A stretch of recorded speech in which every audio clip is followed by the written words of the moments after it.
May surprise ako pero mamaya na. Ito muna, isang event sa Pampanga. Hindi lang sa kainan, maging kapag malapit na ang Kapaskuhan.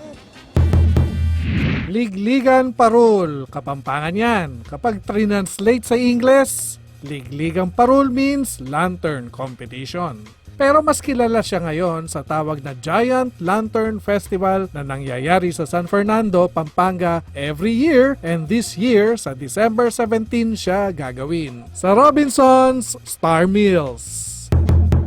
Nagsimula daw sa Bacolor, Pampanga ang traditional festival na ito. Siyempre noon, simple pa lang ang pagdiriwang at hindi pa Giant Parol Festival ang tawag. Maliliit na mga parol pa lang. Then, inilipat ito sa capital ng Pampanga, ang San Fernando. 1904 daw ito nagsimula sa San Fernando. May iba namang nagsasabing 1908 daw. Dati daw ay isa itong religious activity na kasama sa Lubenas. Sa Pampanga lamang may Lubenas. Ito ang prosesyon na idinarao sa bisperas ng simbang gabi mula Disyembre 16 to 24. Dati daw maliliit lang ang mga parol na kasama sa Lubenas hanggang sa lumaon ay lumaki ng lumaki na ito.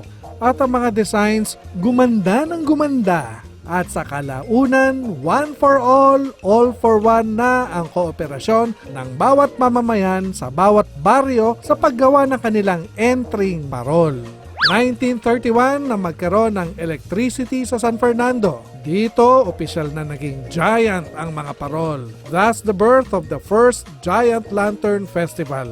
Kaibahan mula noon hanggang ngayon, from traditional papel de hapon, colored plastic na. From bamboo, naging steel frame. From isang ilaw, over 5,000 light bulbs na ang gamit at nakokontrol pa sa pamamagitan ng mga switches. From small and cute parol na pwede hawakan ng kamay, lumaki at tumaas ito hanggang sa humigit kumulang 20 feet.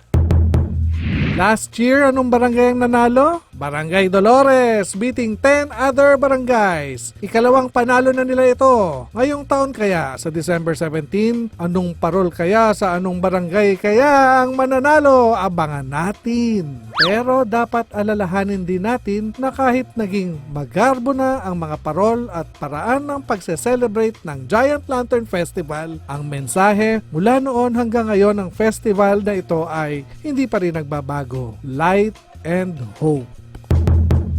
At dyan nagtatapos ang KTV sa araw na ito. Yes, opo, tapos na. Yan ang surprise ko sa inyo dahil gusto ninyo ng mas maraming kaalaman. Fresh episode everyday. Kasi ang KTV everyday na ulit. So, abangan ako araw-araw para sa mga short and sweet na trivia, throwback at history lessons.